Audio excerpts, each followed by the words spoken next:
Muy buenas tardes, amigas y amigos de Brújula Internacional. Siempre está el recorrido por los escenarios internacionales con el choque de las imágenes y la fuerza de las palabras. Hoy el mundo celebra un aniversario más de la Revolución Francesa, aquel acontecimiento que cambió la historia y la política, sobre todo de Occidente. Tres principios fundamentales: libertad, igualdad y fraternidad. Aparentemente en la historia de la humanidad y especialmente en Occidente se ha llegado a conquistar la libertad con las variables que tiene la democracia en sus distintos sitios y las limitaciones, pero también la igualdad ha sido un avance a partir de la Constitución de 1917 de México y posteriormente con la Constitución soviética, que fue una esperanza para los trabajadores del mundo, pero después se convirtió, y el propio Gorbachov lo decía, en un atraso para la humanidad. De allí la caída del muro de Berlín y todo lo que ocurrió.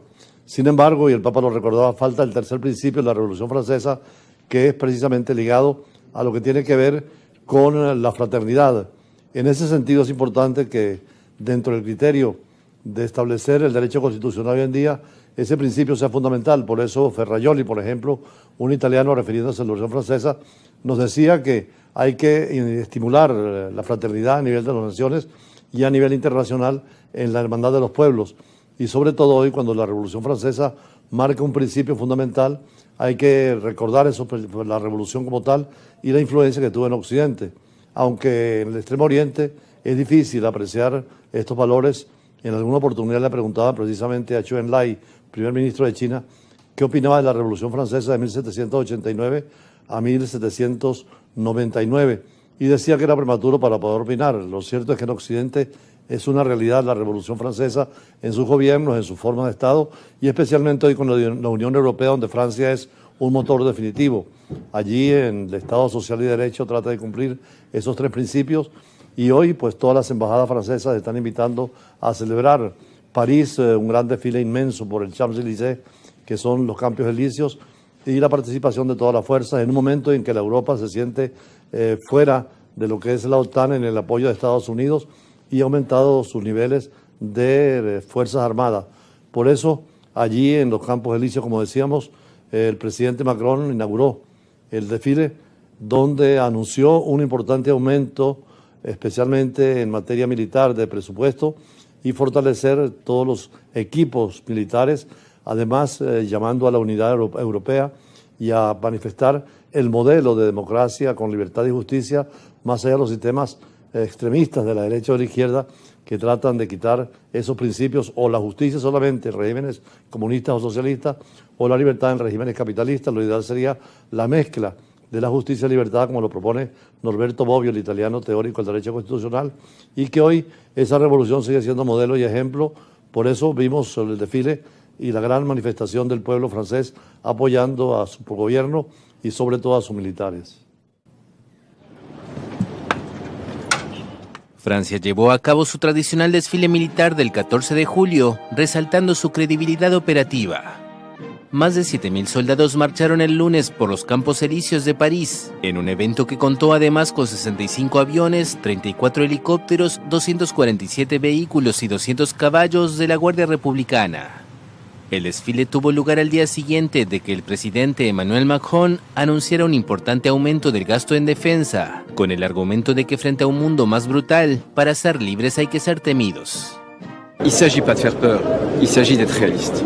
No se trata de alarmismo, sino de ser realistas. Para evitar la guerra, tenemos que estar preparados para utilizar la fuerza como elemento disuasorio, porque lo que ha cambiado fundamentalmente en los últimos años es que el mundo es cada vez más amenazante. Las guerras están en todas partes y ya no se puede confiar en el protector de Europa, Estados Unidos. En consecuencia, necesitamos rearmarnos. Et par conséquent, il faut qu'on se réarme. En su formulación actual, la Ley de Propagación Militar de Francia prevé 413.000 millones de euros para las Fuerzas Armadas entre 2024 y 2030, con un objetivo anual de inversión de 67.400 millones de euros en 2030. Pero el mandatario anunció el domingo que revisará esa ley para lograr ya en 2027 un gasto militar de 64.000 millones de euros, es decir, el doble que cuando llegó al poder en 2017. Según un sondeo publicado el lunes, el 72% de los franceses parecen dispuestos a apoyar un aumento de los gastos militares.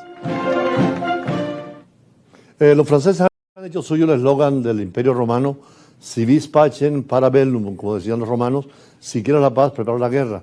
Por eso el gasto militar ha aumentado, no solamente para Francia, sino todos los 27 países de la Unión Europea que temen a cualquier invasión de Rusia, sobre todo con lo que ocurrió en Ucrania, y además al separarse de la política de Estados Unidos por la actitud nacionalista del presidente Trump.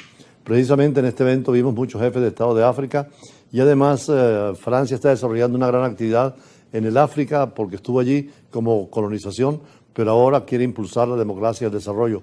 Por eso esta tarde nuestro análisis vamos a dedicárselo al mundo africano y a la importancia que tiene África hoy cuando es un actor más del sistema internacional.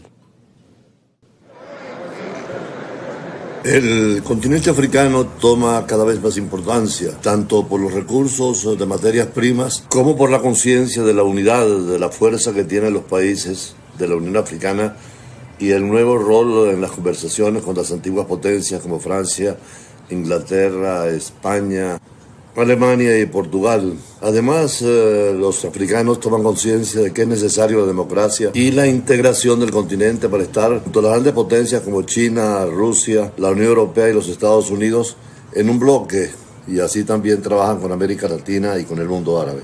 En la pasada cumbre de Nueva Delhi, el grupo de los 20 aprobó integrar a la Unión Africana dentro de la diplomacia para incorporar la solución pacífica de los conflictos territoriales entre los países, pero naturalmente con la vía de la economía y la integración. Se reivindicó la necesidad de un acuerdo global para combatir el cambio climático, se reclamó un cambio en la gobernación de las finanzas mundiales. Igualmente, el mayor éxito de la conferencia fue de naturaleza organizativa, porque la incorporación de la Unión Africana como miembro permanente del grupo, que ahora pasa a tener 21 integrantes, África, el nuevo gran actor regional en la gobernanza mundial. Y la Unión Africana celebró el 24 cumpleaños con ese regalo que lo convirtió el mismo día en un nuevo miembro del grupo de los 20 y fue admitida en la organización que incluye a 19 de las principales economías del mundo y a la Unión Europea.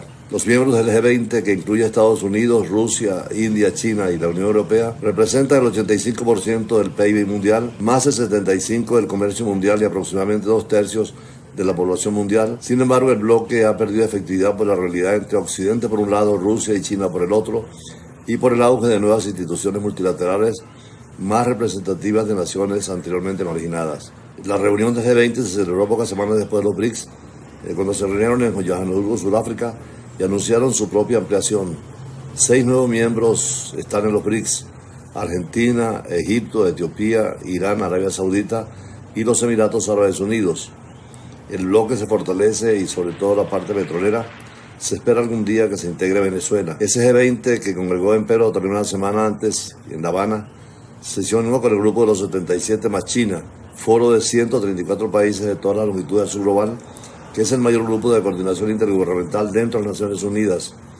Representan 2/3 de los miembros del sistema de las Naciones Unidas y el 80% de la población mundial. Desde hace tiempo, la Unión Africana aspiraba a desempeñar un papel más importante en los asuntos mundiales. En su agenda, el proyecto y plan maestro del continente para transformar a África en potencia mundial del futuro, una de las 7 aspiraciones es que África se presente como actor y socio mundial fuerte, unido, resistente e influyente.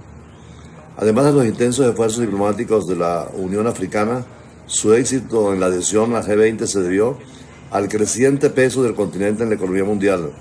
Según la Conferencia de Naciones Unidas sobre Comercio y Desarrollo, la UNCTAD, en la población más joven y de más rápido crecimiento del mundo está en África y convirtiéndose en un imán para los mercados y productos de consumo. Mientras tanto, el área continental africana de libre comercio, ACTA, se ha desbloqueado aún más de la vitalidad económica y del potencial de mercado de la región. Desde la creación de la Unión Africana ha contribuido significativamente a la paz, la estabilidad y el desarrollo del continente y ha acumulado una fuerza considerable. El organismo continental también se ha coordinado eficazmente con 57 Estados miembros. Por cierto, la Unión Africana ha tomado como modelo el paradigma de la Unión Europea desde 1957, que ha sido un ejemplo, y que pasó de Comunidad Europea a la Unión Europea en 1992.